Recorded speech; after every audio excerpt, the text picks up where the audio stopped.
But today we are here to learn about the power of our sun.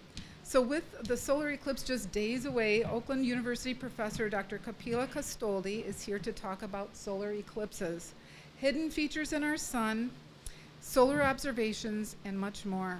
So without further ado, here's Dr. Castoldi.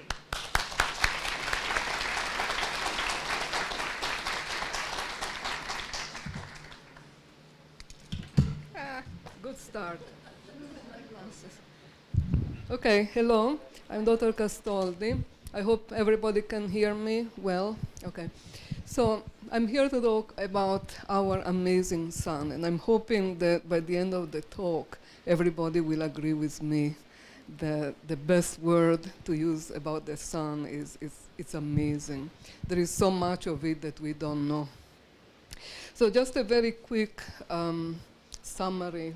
So we will go over the two types of eclipses, solar and lunar eclipses, what the solar eclipse looks like, what are we actually going to see here in Michigan, and then tools. I brought here an example. I guess many of you have these, eclipse glasses, so-called. And then also for the people like me who are lazy, don't want to travel all the way to the total region of totality, how to watch it online. It doesn't hurt, correct? And then actually the solar observatories that we have in space that are able to fake the eclipses. So I will show you why are we so excited about watching eclipses and how can we actually study the sun by faking these eclipses. So that's kind of the idea I'm going to present. And so here again, we will go over the different types of solar and lunar eclipses, how do they come about, and so on. So this drawing, although it may look a little complex, shows the sun, our planet orbiting the sun. And then, of course, we know that while the Earth is orbiting the sun, the moon is orbiting it. And so we also know another thing, that every month we have a new moon and a full moon. I hope many of you have watched it up in the sky, beautiful in its own way. Maybe not as amazing, but beautiful also. Okay. So if you look at the recipe to make an eclipse, they say, okay, eclipses happen when, so the lunar eclipse happens when the moon is full, the solar eclipse happens when the moon is new. So, okay, so the next question is, why don't we have every month a solar and a lunar eclipse? There is a trick, and as shown here, you see that many times the shadow of the moon or the shadow of the Earth doesn't cover the other, because the orbit of the moon is tilted, so they don't always encounter each other in a way that the shadow actually happens. So here I've tried to show this is the plane of the orbit of the Earth around the sun, and then that's the moon. So, of course, once in a while these two orbits actually meet. That's when we can finally have an eclipse. Okay, so here again the same story from a different perspective.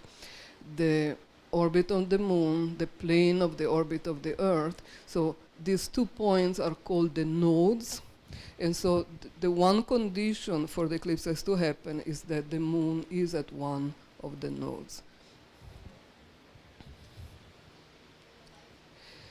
The next thing, I'm going to go over the two types of eclipses. And so the recipe now gets a little bit more complex. The moon at one of the nodes and the moon is full, then we have a lunar eclipse.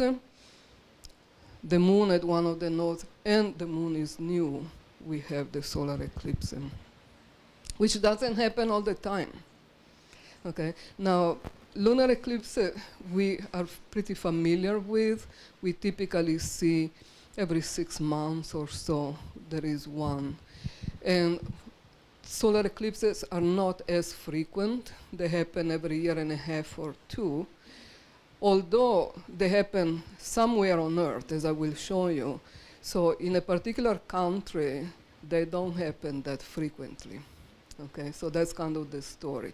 Of course, the story being that the lunar eclipse is when the shadow of the Earth covers the moon, which is easy. The Earth is big, and it's easy for it, wherever the moon is, even if it's not precisely on the node, it can still cover a good part of it. The vice versa is not true. The moon is much smaller than the Earth, is only going to cover a tiny sliver of the Earth. So we will see all these in detail. Okay, can somebody do it? It's too loud? Oh, the lights, sorry. Yes, I forgot. I had asked to. Yeah, you're right. Yes, perfect. Thank you. Sorry. But the sound is okay? Everybody is fine? Okay. It sounds a little loud to my ears, but it's okay. So here is a little bit of geometry. It doesn't hurt. I know everybody hates mathematics, and even in a physics class they come and say, oh, we hate mathematics. We hate physics because we hate mathematics. We don't know mathematics. But the other way, in an art school, you can also learn a little bit of this. I was also an artist in Okay. All right. So here is the story of how shadows happen. So this is the sun. Of course, this is not to scale. The sun is much, much, much bigger, but it's so far away that we can, becomes small, if you wish, in perspective. So when we have a source of light hitting an object, it forms a shadow. We know that. Now, they're playing. It's okay. It's okay. And so we know that there is a part of the shadow behind the object where it's totally dark. And now we borrow from Latin. Anybody studied Latin? I did. Okay. Good. From Latin, the word umbra, which means shadow. Okay, but there is also a much larger region we call the penumbra. There is partial shadow. Okay, so there is some light reaching there. Okay, so keep this in mind. And so here are lunar eclipses. These are the three types that can happen. I would imagine you have seen a number of the total lunar eclipses. So in this case, again, the moon is behind the Earth, which means that when the orbit of the moon is tilted, the moon is higher or lower, its full moon receives fully the light from the sun, and we see it from Earth, correct? So when it's at one of the nodes, it's right behind the Earth. And so this is what it looks like. So strange. Why is it not dark? It's in the umbra. It should be completely black. Anybody has? The lights from the Earth. The Earth is receiving sunlight and reflecting some. So it's enough for the moon to look reddish. It's a dark, depends. It's kind of a reddish, dark brown, So I've seen a few, and it's beautiful in its own way. If the moon is behind, as shown here, but not totally, there is not enough light, but anyway, it's here. So a little bit is in the full shadow and a little bit is not. So then we have the partial eclipse. In that case, there is not enough, it's not fully behind the Earth, so we don't get the reddish effect. And in other cases, where is it? It's here. It's just in the penumbral region. And so It's just dim. It's not as bright as we see the full moon in the sky. So anyway, so now we come to the solar eclipse. So the story is the opposite. This time the moon is between the sun and the earth. And so what happens now is the shadow of the moon.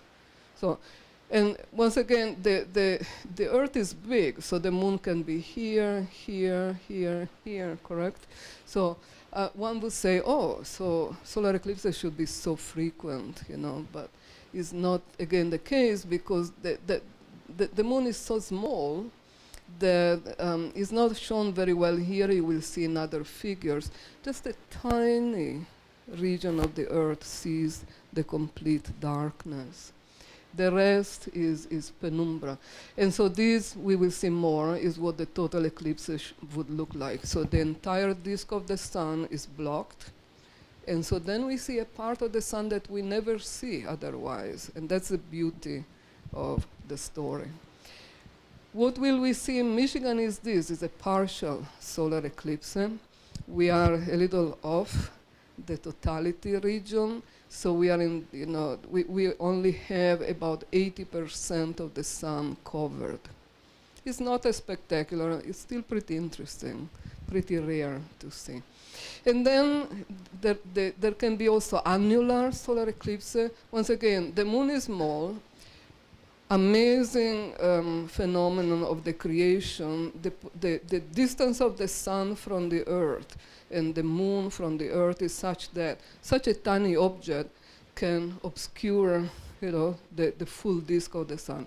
On the other hand, the orbit of the earth is not circular, it's elliptical, and the orbit of the moon is elliptical, which means that occasionally the moon is a little far away, enough that it cannot cover the entire disk of the sun. There is just this leftover little ring. That's what we call it, the annular eclipse. So I've seen one of those as a child, a little older than the two of you here. Okay, way back in Italy, I was still back in my home country, and it was amazing. And so part of the amazing, you know, phenomenon of the sun. So I still remember. Okay, so here again, you know, the story. This is an actual full, you know, real scale. So here is the sun, which would be this enormous disk, and that's Earth.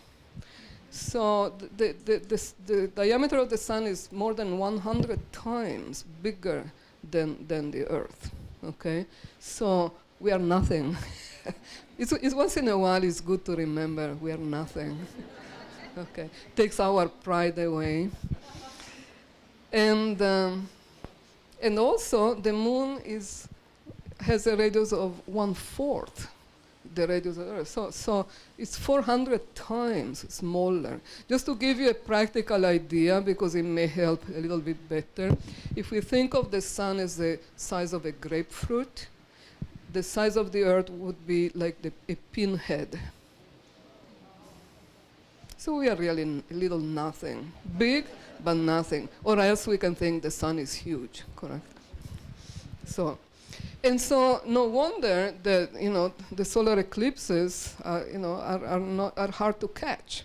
You know, astronomers are going all the way, you know, to the other side of the Earth to catch the short totality of the eclipse.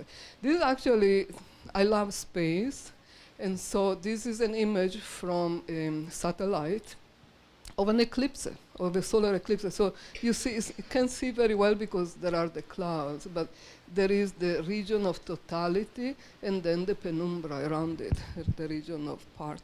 Okay, and so we will be in that area. Okay, but once again, think of how big the Earth is. That region is pretty small. Okay, that shadow is pretty small, which brings to the fact that yes, there are plenty of solar eclipses, but each of these color lines represent the area that is completely in shadow during the eclipse. So they happen frequently. Here is a period of about 20 years, And there is a little bit less than 20. I don't remember, I counted, but I forgot already. So if you can think that every year and a half, 2 years, an eclipse happen. But remember that they happen anywhere, wherever the combination of alignments are. And so planet Earth, 70% of the surface is oceans. So many times the solar eclipses is right in the middle of the Pacific or here and there. And again, there are people that go. Okay. They take the excuse, they do a cruise, and they go to see some of these exotic islands, and bring the telescope and go and look at the eclipse there. But anyway, so that kind of explains why, in a particular region, they are rare. So in the United States, we haven't had one in a long while. Here is to give you some numbers just to understand. So the current, where is it? The current, do I have it? Yeah, okay, that's it, okay. That's the one happening now.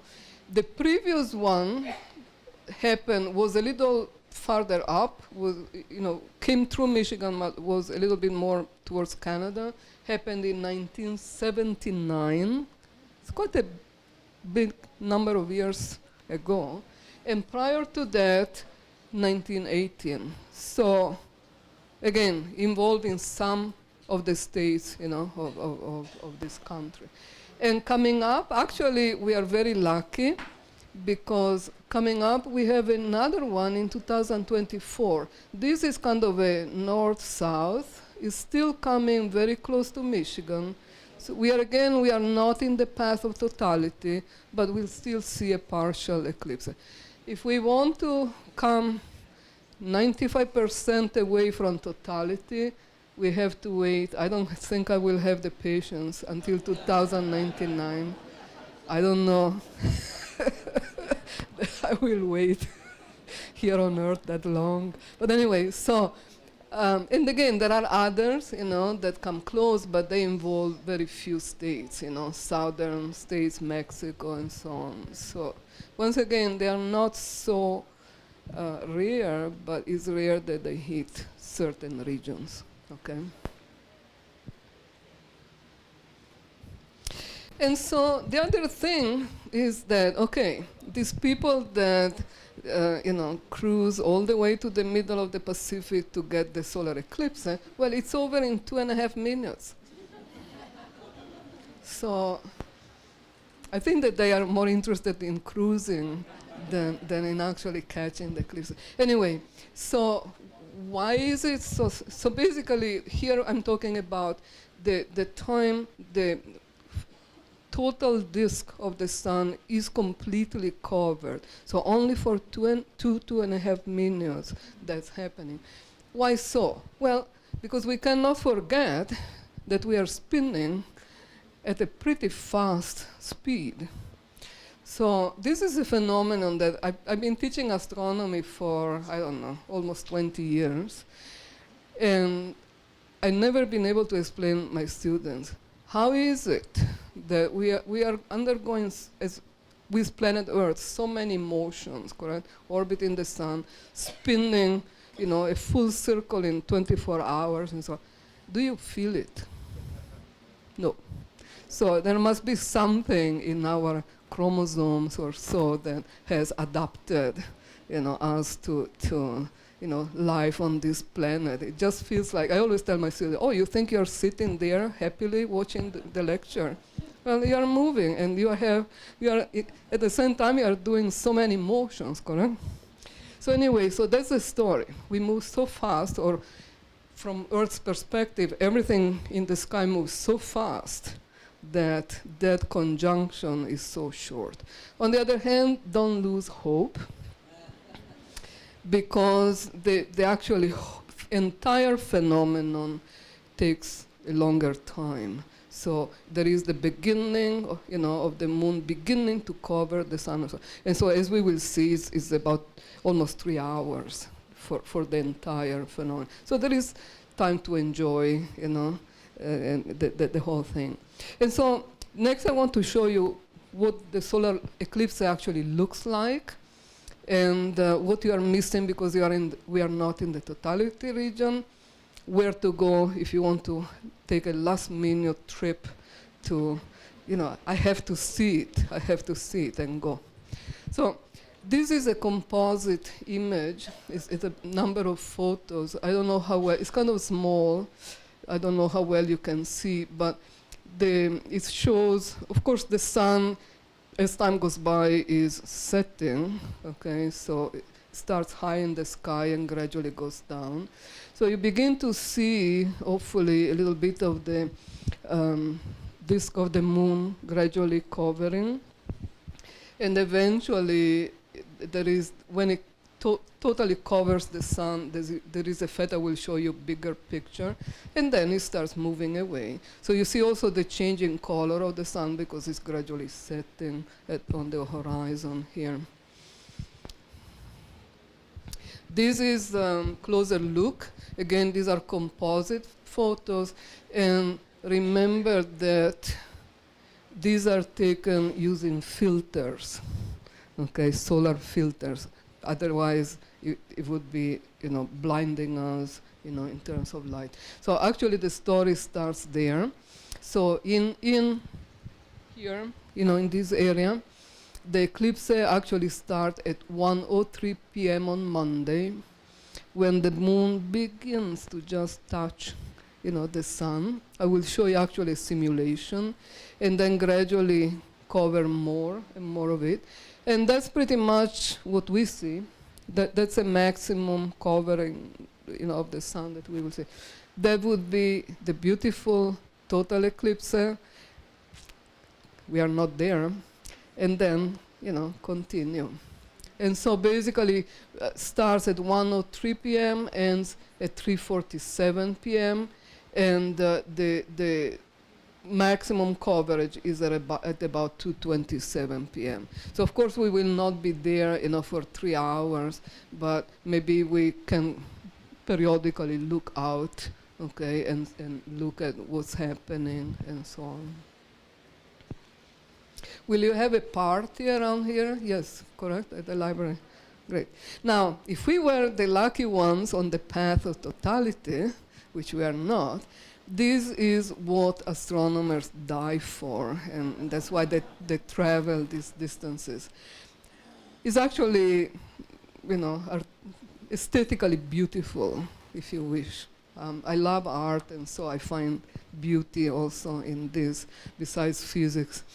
So when the moon has almost entirely covered the sun, there is this beautiful effect which we call the diamond, seen larger here. So there is this tiny bit of the sun that shines so bright against the black. Beautiful to see. And then gradually, the disk is completely covered. And so when the disk of the sun that we normally see in the sky is completely covered, we see what we don't see, which is called the corona.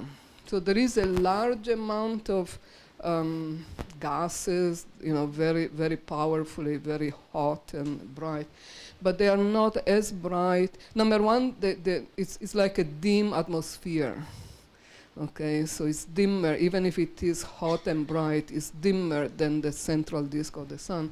And so when we see the sun regularly in the sky, the rest is too bright and obscures that. So it's only during totality that that part is revealed. And of course, it gives us lots of information about what is going on in the sun. That's why actually people go for it. Besides being beautiful, there is also lots of meaning behind it, okay, science behind it. And so this again is a closer look at the corona. You see, its beautiful effect. So now the sun is about 6,000 degrees hot at the surface. The corona is 2-3 million degrees. It's extremely hot. So, okay, so we are talking of a very intriguing phenomenon that is still intriguing us. We are trying to understand it, but we are still building all the science behind it. This is another larger view, and so it gives you also the idea of the extent of the corona. It goes very, very long distances. Okay, so once again, it's beautiful to look at also. Okay, so I don't think you want to go into the depth of the physics of the sun, but that's what it normally looks like, normal time through a telescope. The little spots are not scratches, but are the sunspots that even Galileo saw in 1600. Okay, little dark. They look dark because they're a little cooler, and there are regions where it's all related. You see them here to magnetic field effects. So the magnetism in the sun, and this shows very simply, the core of the sun, where all these thermonuclear reactions are happening, sending out lots of particles, lots of energy, which gradually moves out and gives the beautiful bright effect of the sun. But with that, lots of stuff which is hotter, so it's more like in the X-ray region, so it's not visible normally, okay, but very hot. And spreads out, okay? So all this stuff is coming to Earth and throughout the whole solar system. Yes?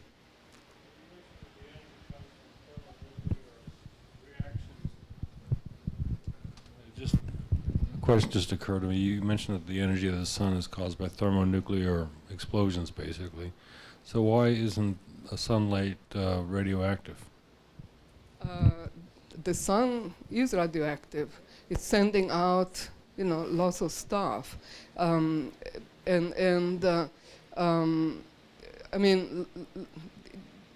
luckily, there is lots going on. So it takes a long time for this energy, to surface and move, through space. So I don't think we are really concerned with radioactive materials being sent to the Earth. Still, there are lots of particles resulting from the reaction, nuclear reaction, that are sent. Okay, so this shows, all is what we call the solar wind. It's all stuff. Now, why don't we notice it? Because luckily, planet Earth has a magnetic field that acts as a shield. And so we are alive, so life is possible on planet Earth because of the magnetic field of the Earth that blocks lots of this radiation. Some of this radiation, the phenomenon of the aurora, of the northern lights, they happen near the Arctic Circle and the Antarctic Circle. And those are regions, I wish I had a pad to write on, where some of these particles manage to kind of spiral down the magnetic field of the Earth. And so, as they encounter the atmosphere, they kind of slow down, and just like falling stars, okay, they light up and form these lights. So there is lots of stuff coming to us from the sun. And it's so far away that I would not be concerned about the radioactive stuff because it's heavy, would not travel so easily. But light stuff is coming, and we are lucky that it's being blocked. We have a shield, basically, around planet Earth. So it's all well orchestrated. It's a beautiful, stuff.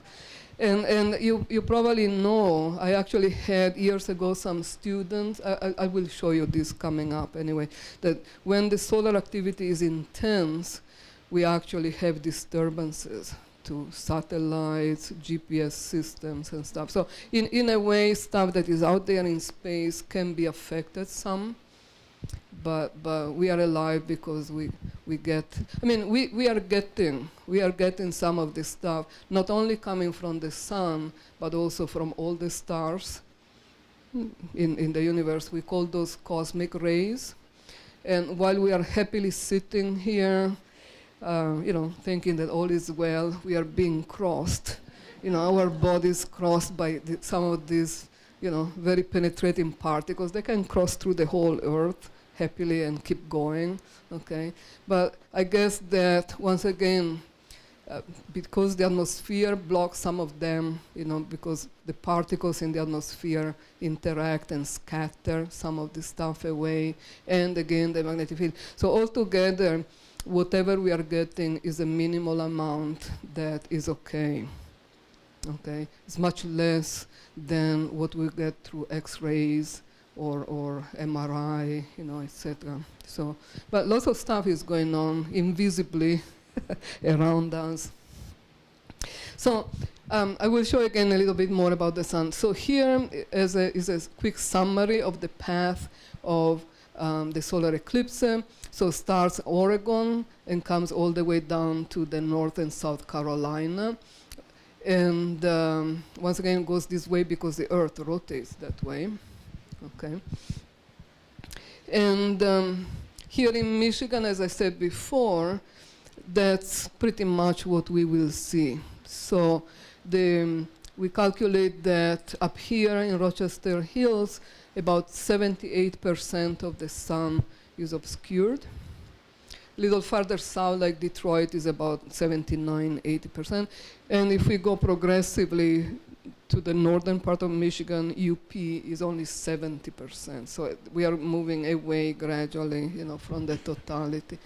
And now, one piece of good news is the sun is going to be about 60 degrees high and go down to 50. So it's fairly high in the sky. Usually, even if there are some clouds, many times, they are low on the horizon. So we should be lucky and be able to actually see it. So far, weather forecast is good. Let's hope for Monday.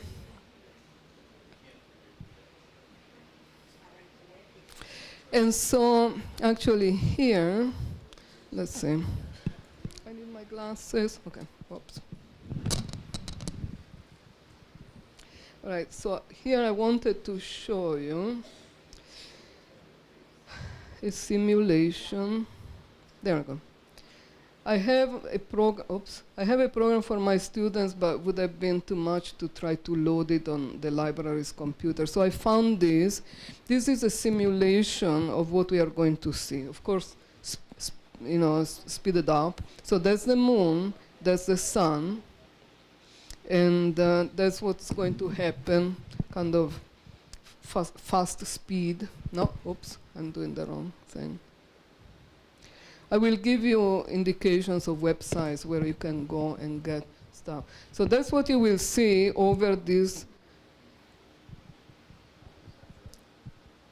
period of time. So you will see that there will always be, that's the region that would be the totality, but we still see that.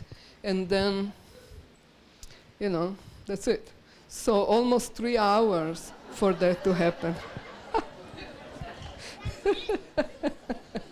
Okay, so it can be done on the computer in a few seconds. But anyway, so much for computers. Oh, it's going to show it again. Anyway, so I hope you like it. I like these simulations. I have my students always play with this. So let me see if I'm back here. Okay. So, okay. Oh, yes, sorry. Whoops. Oops, sorry again. There is come on. There is another one. I don't know that you care very much, but this shows people enjoying. Okay. Wow.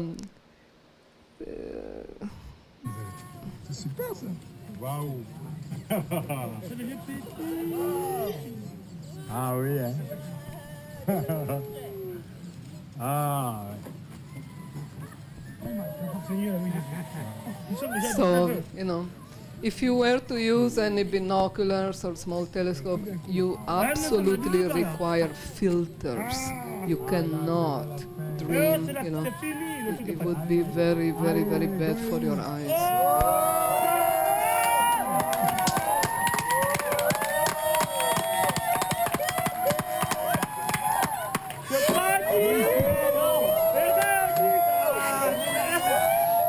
I just wanted to give you an idea. People go crazy, correct? Anyway, okay. So you may be, one of this group.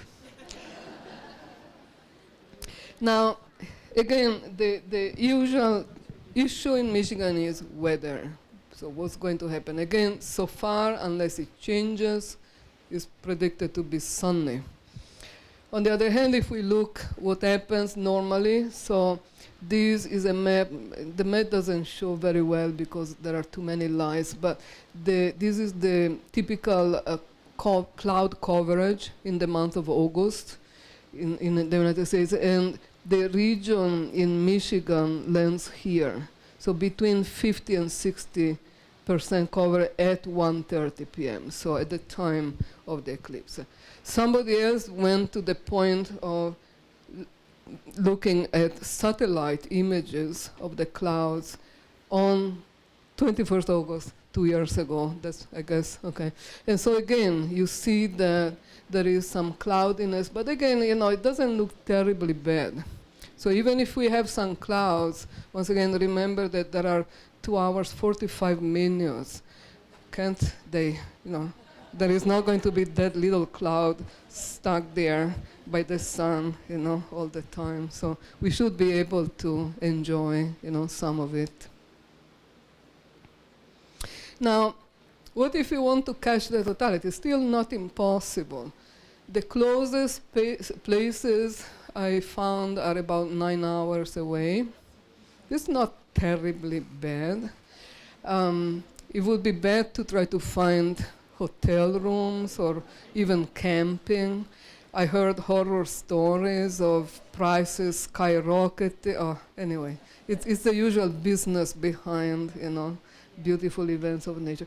But, one idea I have is maybe travel 2-3 hours away, try to find a spot there, and then just drive in for the time. But anyway, if you were to look for a town of particular importance, is Hopkinsville, Kentucky, because it's the one that has if I'm not misunderstanding, the longest duration. Once again, it's 2 minutes 40 seconds. So between 2 minutes and 30 seconds and 2 minutes and 40 seconds, those 10 seconds make this enormous difference, correct?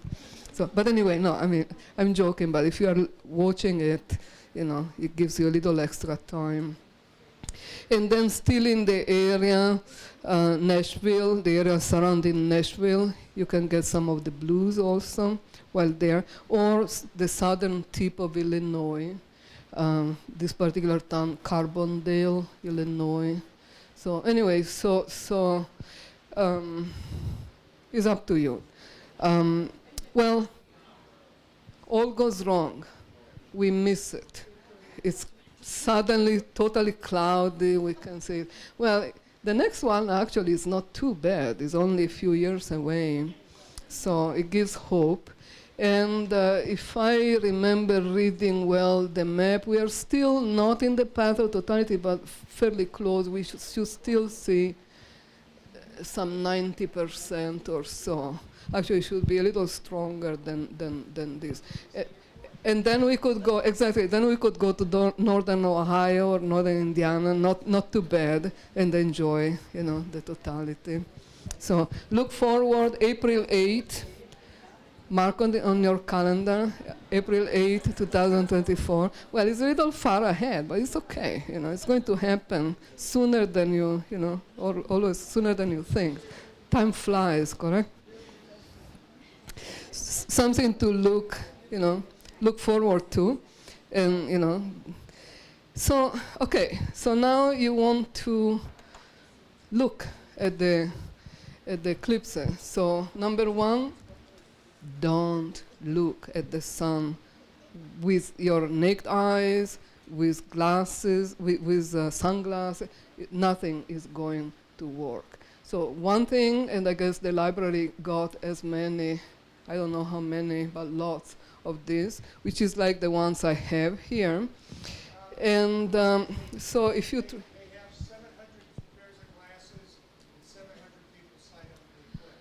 Oh. I brought 10 more. I thought, I heard that, oh, you know, we have both, actually had heard that you had 150, both for them all, and then had extra people, so I thought, oh, you know, a handful more will do, yes.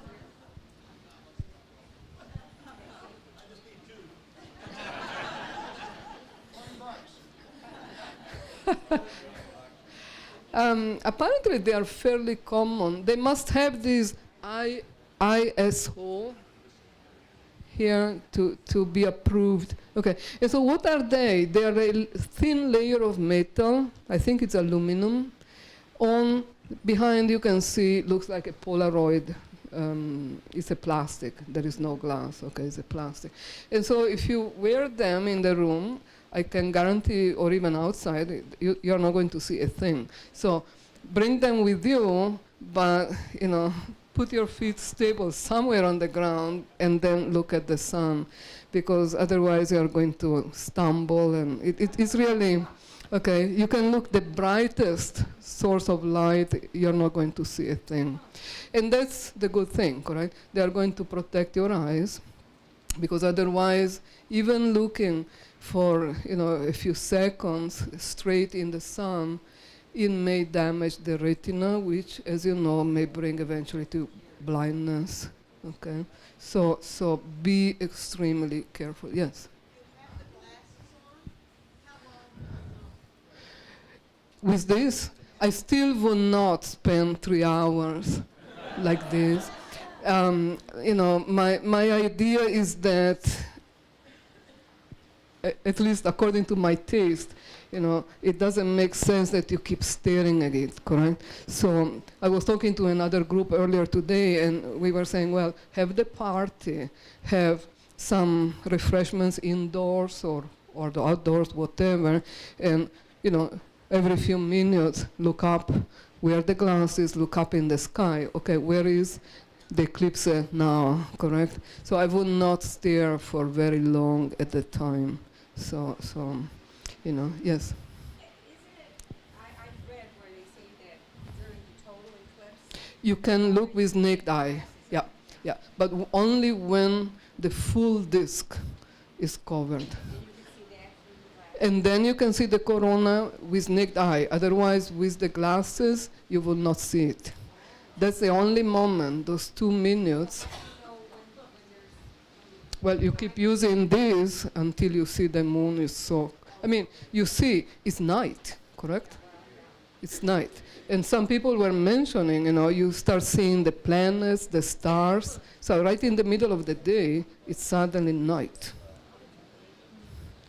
And by the way, it's very intriguing to observe the animals, you know, and everything. So the reaction of plants, flowers, animals.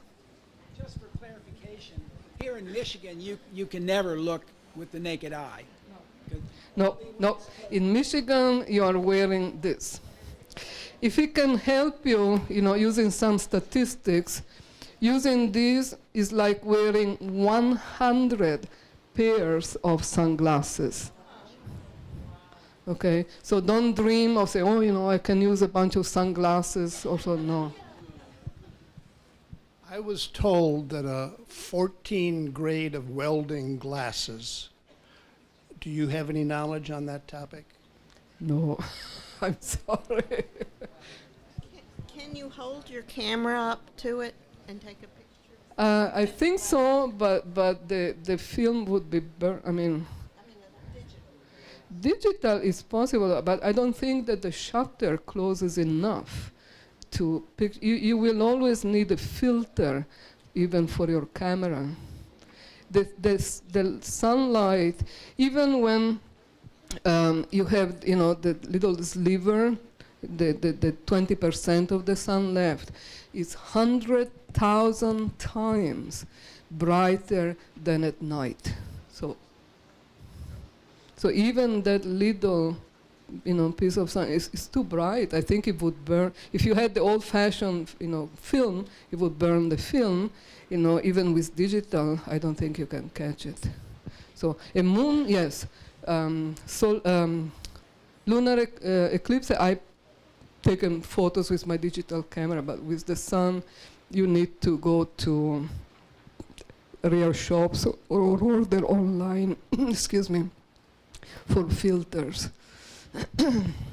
And so here are some ideas. I'm just throwing them there so that you know, but if you have these, that's the story. I'm okay, thank you. This I don't know why. This is the sun spotter, which is can be cheap or more expensive. That actually projects. It has a number of lenses that project and mirrors the sun, and so it's a nice way that you are not looking at the sun, but you are looking at its projection, and that's kind of the story. You can look at the projection, you cannot look directly at the sun. Give me 1 second, sorry.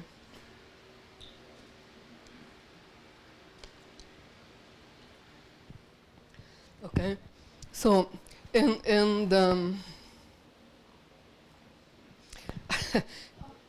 if you like, you can do this. You know, it's a principle of the camera.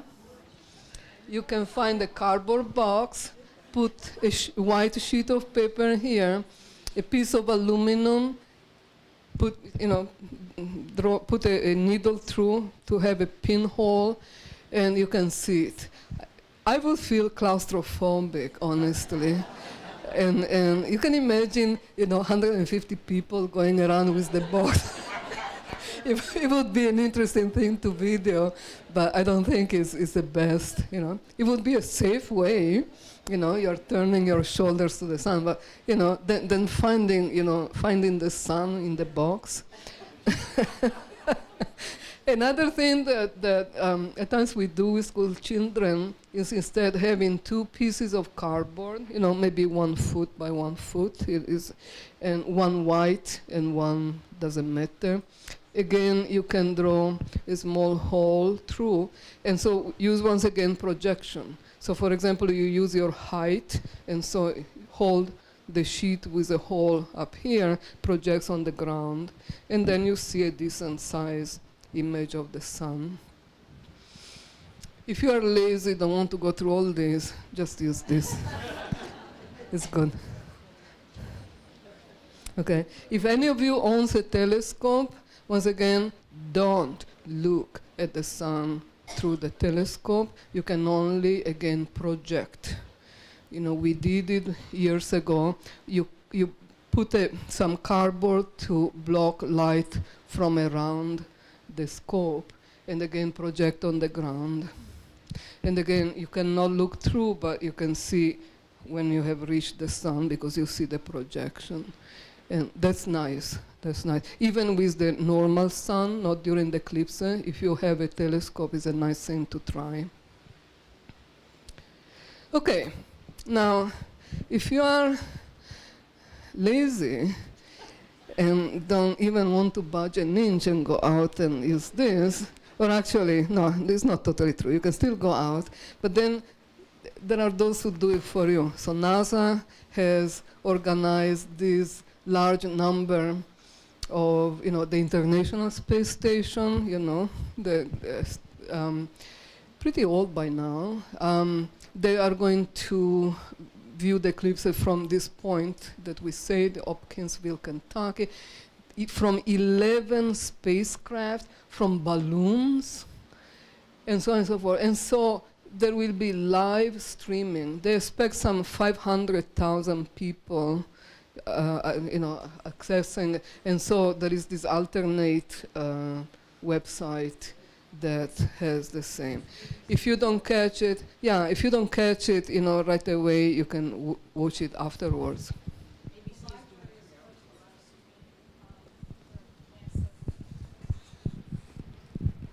The library is going to stream the live NASA here in the multipurpose room.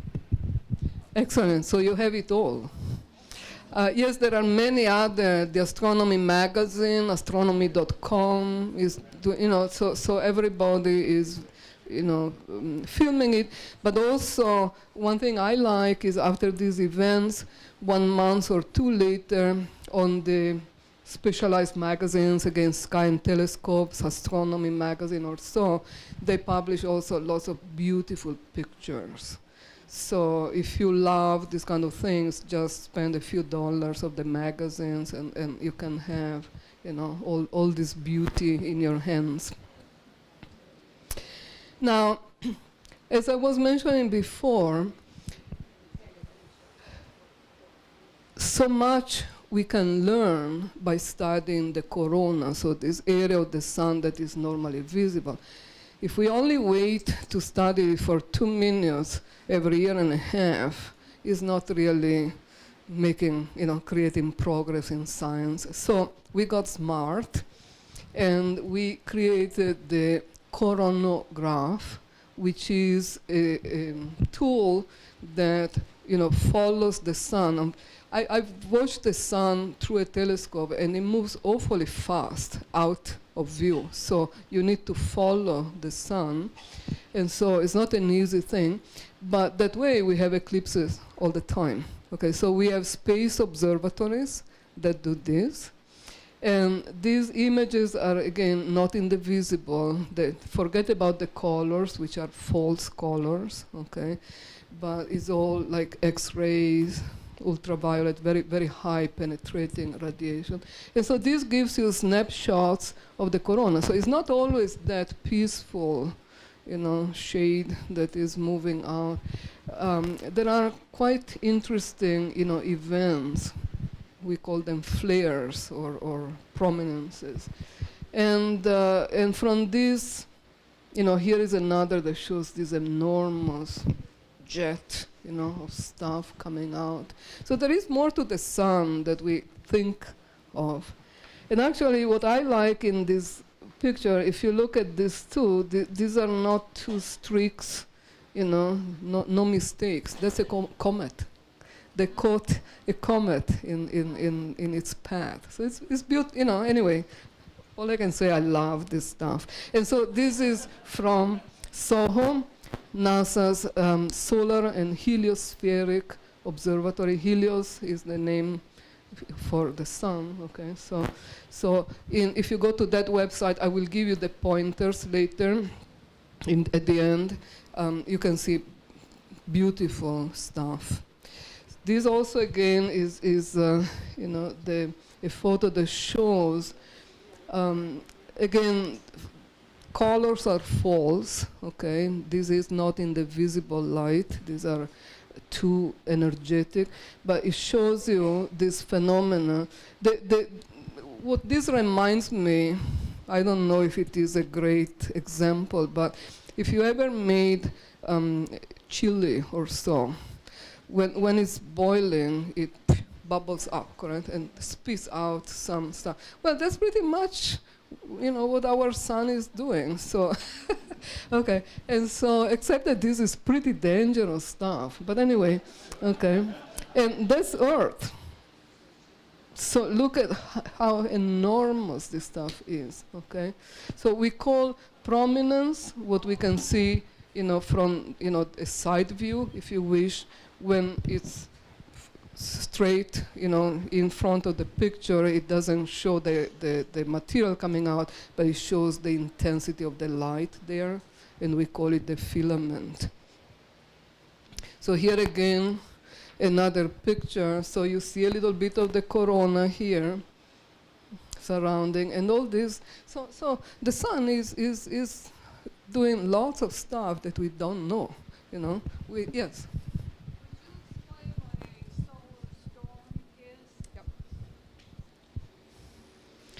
Okay, and so, well, let me finish this, and so this will link to the solar storms. Okay, let me give you one more piece. So you see, it's not that quiet disk that rises every day and sets every day quietly in the sky. There is much going on in it. And so, what are these jets of? It's gases and material.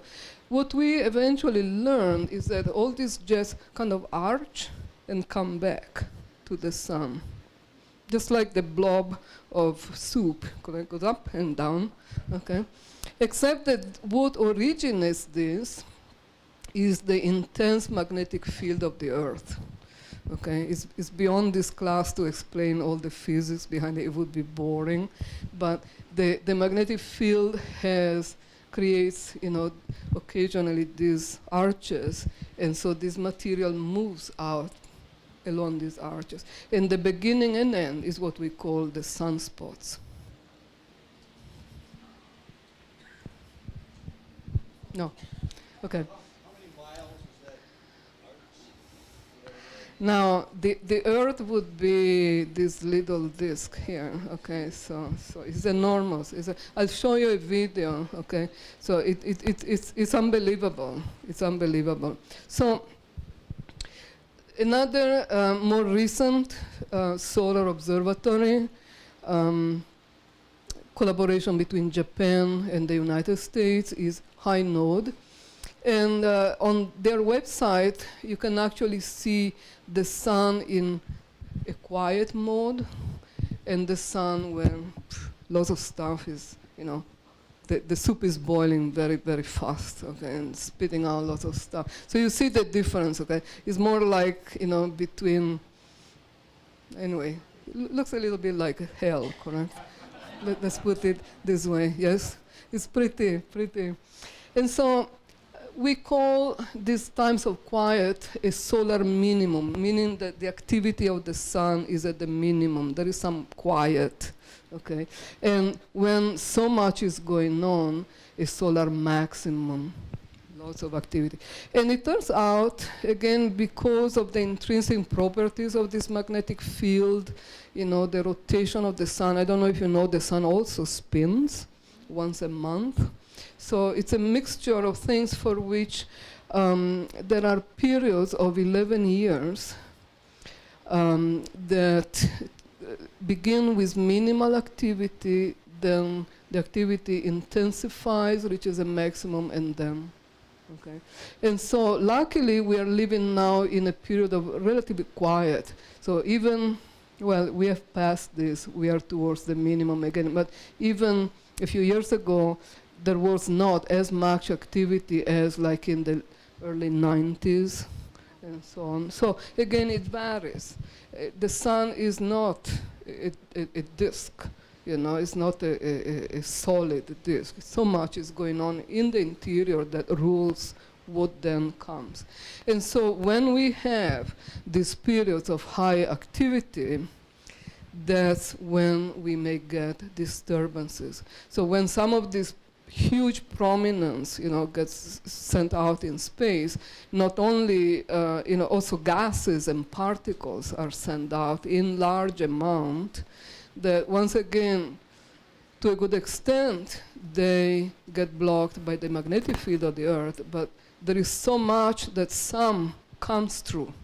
And that's when we have disturbances to satellites, etc., GPS systems, and so on and so forth. So that's what we call the space weather. One of these observatories shows the space weather. So how intense is the activity of the sun right now, and so what's the likelihood, okay, to generate, disturbances on the Earth? Yes.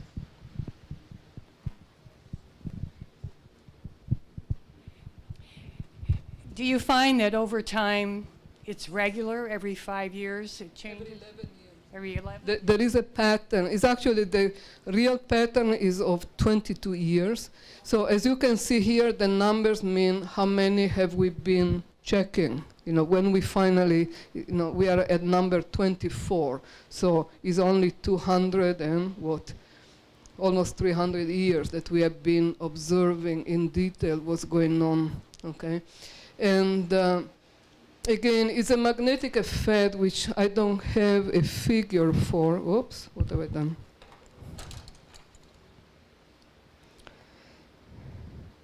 What?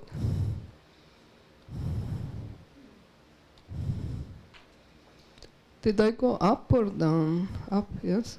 Whoa. Okay, here. So again, I don't have the proper figure, okay? But the way we interpret, think of a shoestring or something, of a string that wraps around. So those are the lines of the magnetic field of the sun, okay? So it's something that is invisible, but, okay? And as the sun rotates, since it's a ball of gas, it's not solid like the Earth, it happens that the central part of the sun around the equator rotates faster than at higher latitude.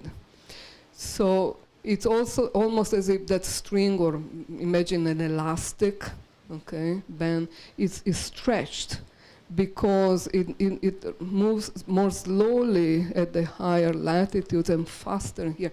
At some point it stretches so much that it breaks. That's where the sunspot come into being.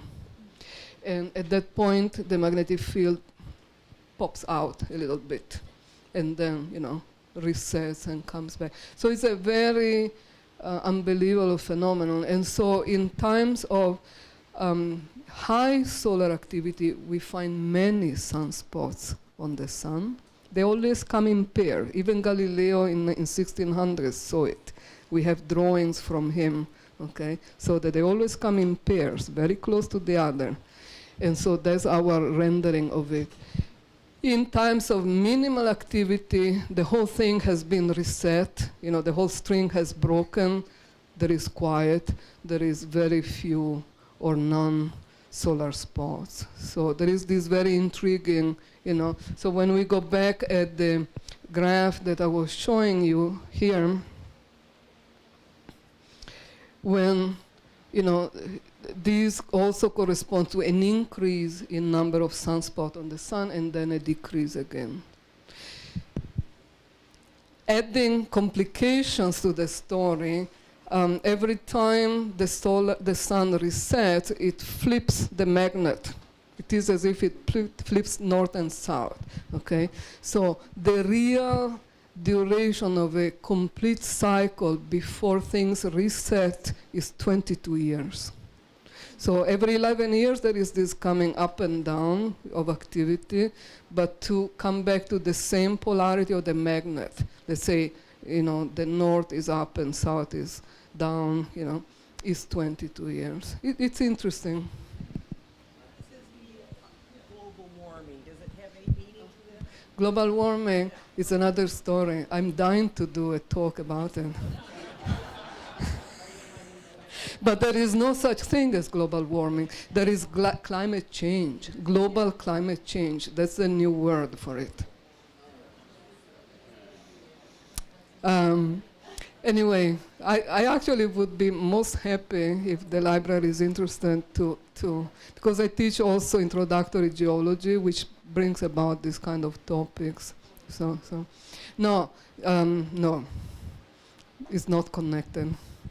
This is radiation, particles, hot, particles. So it's not related to the heat. The heat emanating from the sun is not changing. Actually, the sun is cooling. The sun has reached middle age, and it's don't worry, 4.5 billion years old, 4.5 billion years to go. So it's okay, we are safe. The sun will always be there in the morning. So this, if you are interested, again, the SOHO, I would suggest you go to gallery and Best of SOHO and see these beautiful pictures. I mean, pictures, they're not pictures, that they are, computer generated. Then there is also the Solar Dynamic Observatory, and just look at the sun now. It's what the sun look at, in the X-rays or so, right now. So, and then the one I just showed you, the HINODE. So it's from JAXA from Japan, the analogous of our NASA, and there is more stuff there. So, if you are interested, plenty of nice stuff to look at when you go back home. To close, well, I imagine you didn't know. I've learned this kind of by mistake many years ago. We have a solar observatory next door.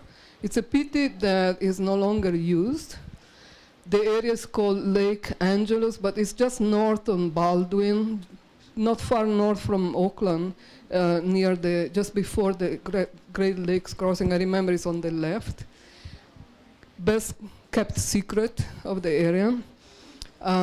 Was built in the early 1922 by a couple of engineers. I think it was from University of Michigan, if I well remember.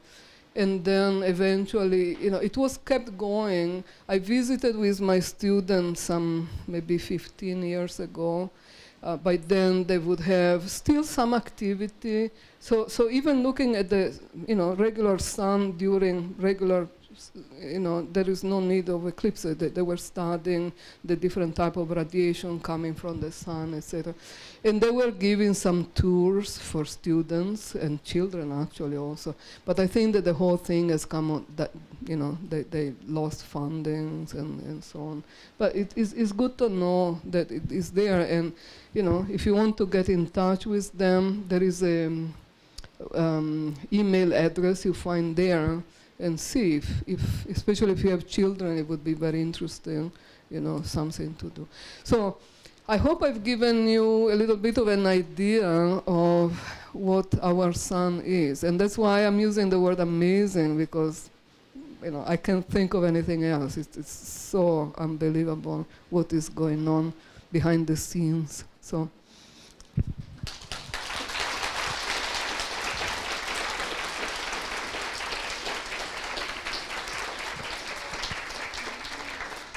If there are more questions, I'm happy.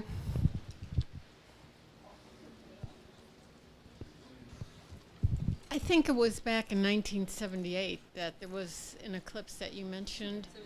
And I thought that at the time people were saying to set a pan of water down on the ground and watch it through the water. Is that a safe way to do it? I would think so, but if you think of when you go to the lake or to the sea, there is still quite a bit of reflection. So, it's okay, but these are much better. So.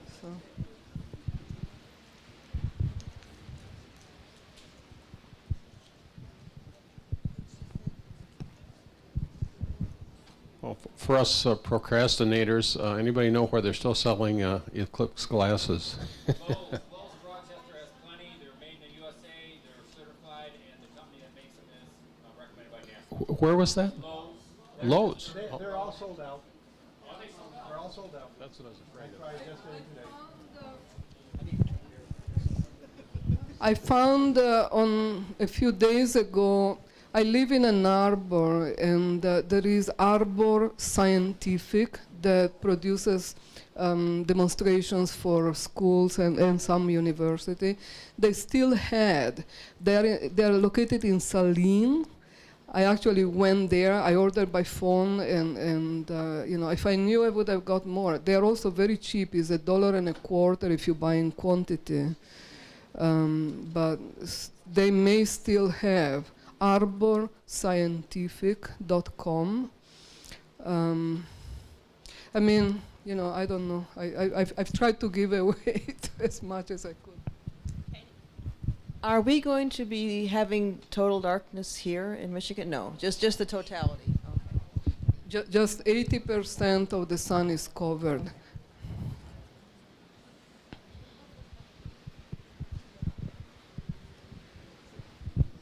Would you do that www so we can watch it?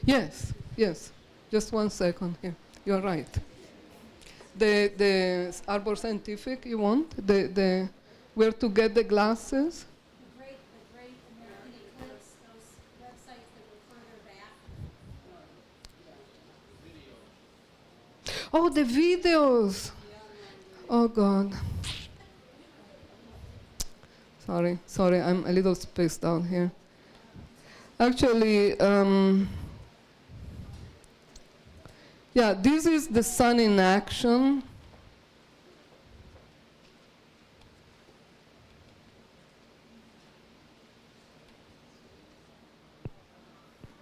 of course, speed up, dramatically. But you can see these prominences, Trying to get the actual website so we can do it at home. Okay? Is that possible? Yeah, I don't know if I have all the website. I have, if you want to take a picture, I have here this. Timeanddate.com is the simulation.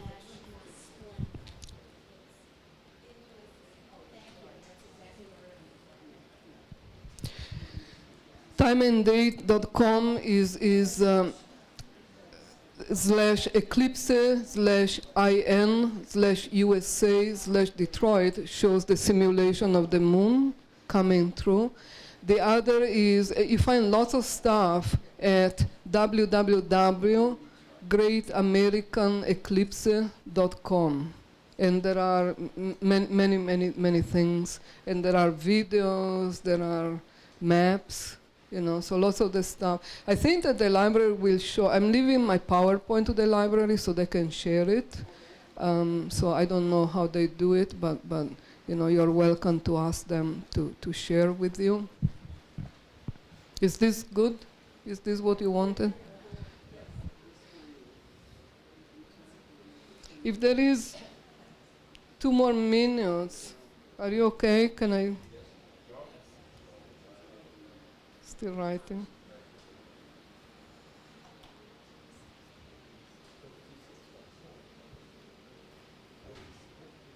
I keep wanting to use the mouse. Oops.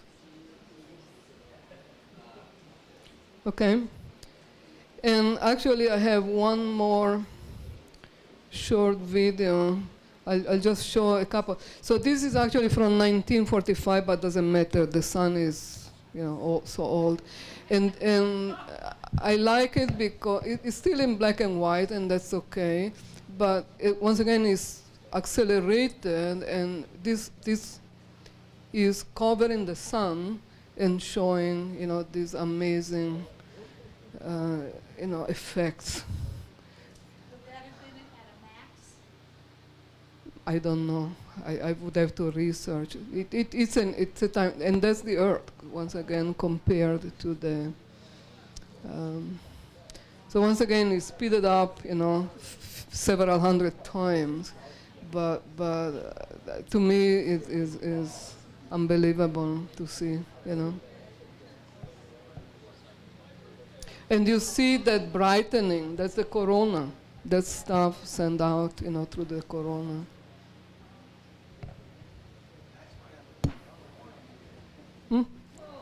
That's born on that day. He was born on that. January 4th, 45.